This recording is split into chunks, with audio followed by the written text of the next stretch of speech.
MP BJP के प्रदेश अध्यक्ष को लेकर तस्वीर साफ हो गई है। प्रदेश अध्यक्ष पद के लिए सिर्फ हेमंत खंडेलवाल ने ही नामांकन किया है। उनके अलावा किसी अन्य सदस्य ने दावेदारी पेश नहीं की है। ऐसे में हेमंत खंडेलवाल का निर्विरोध प्रदेश अध्यक्ष बनना तय माना जा रहा है। पार्टी सूत्रों का कहना है कि बुधवार को प्रदेश कार्यकारिणी की बैठक में उनके नाम का औपचारिक ऐलान किया जाएगा।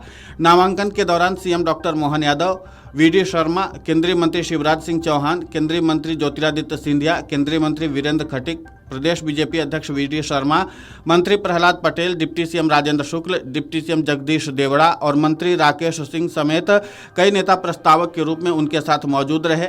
खंडेलवाल मूल रूप से उत्तर प्रदेश के मथुरा के रहने वाले हैं। उनका जन्म 3 सितंबर 1964 को मथुरा में हुआ था। खंडेलवाल को राजनीति और समाज सेवा के संस्कार अपने पिता स्वर्गीय विजय कुमार खंडेलवाल से विरासत में मिले हैं।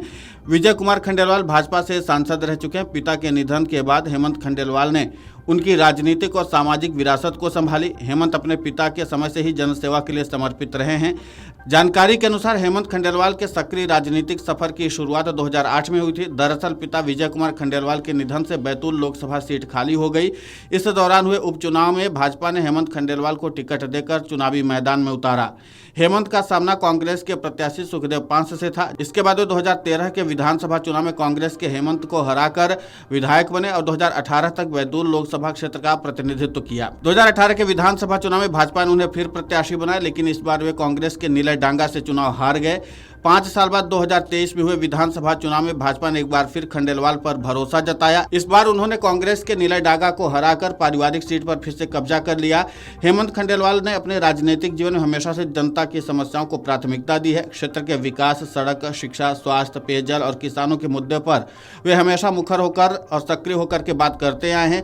उनके प्रयासों से बैतूल में कई विकास योजनाएं क्रियान्वित हुई हैं, जिनका आमजन को सीधा लाभ मिला है। हेमंत खंडेलवाल भाजपा की ओर से सांसद और विधायक रहने के साथ साथ पार्टी में भी जिम्मेदारी संभाल चुके हैं। वे एमपी बीजेपी के कोषा अध्यक्ष भी रह चुके हैं। कुशाभाऊ ठाकरे विचार न्यास के अध्यक्ष भी हैं। इसके अलावा उन्होंने पार्टी और संगठन में कई जिम्मेदारियां भी संभाली हैं।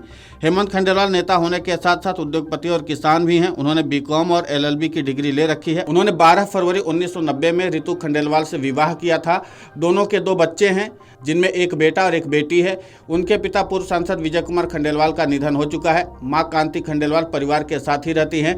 मध्य प्रदेश सरकार में मुख्यमंत्री, उप मुख्यमंत्री और बैतूल से आदिवासी सांसद को केंद्र में भेजकर बीजेपी ने पहले ही सारे सियासी समीकरण साध लिए हैं। अब बीजेपी वैश्य जाति से आने वाले हेमंत खंडेलवाल को अध्यक्ष बनाकर सभी सियासी समीकरण पूरे कर लेना चाहती है। भारत देश में वैश्य समाज की 30% जनसंख्या है। मध्य प्रदेश में देखा जाए तो शहरी इलाकों में बड़ी संख्या में वैश्य मतदाता हैं। ऐसे में बीजेपी 2028 के विधानसभा चुनाव और 2029 के लोकसभा चुनाव से पहले इस वर्ग को खुश करना चाहेगी, क्योंकि इसके नाते से बीजेपी को शहरी क्षेत्र में काफ़ी अच्छा वोट बैंक तैयार हो जाएगा और इसी के लिहाज से बीजेपी ने वैश्य समाज पर एक अच्छा दांव खेला है और इसीलिए हेमंत खंडेलवाल को अपना प्रदेश अध्यक्ष बना दिया है मध्य प्रदेश का। और इसीलिए बीजेपी की ये पूरी रणनीति अब जो है वो सियासी समीकरण के लिहाज से काफी महत्वपूर्ण मानी जा रही है।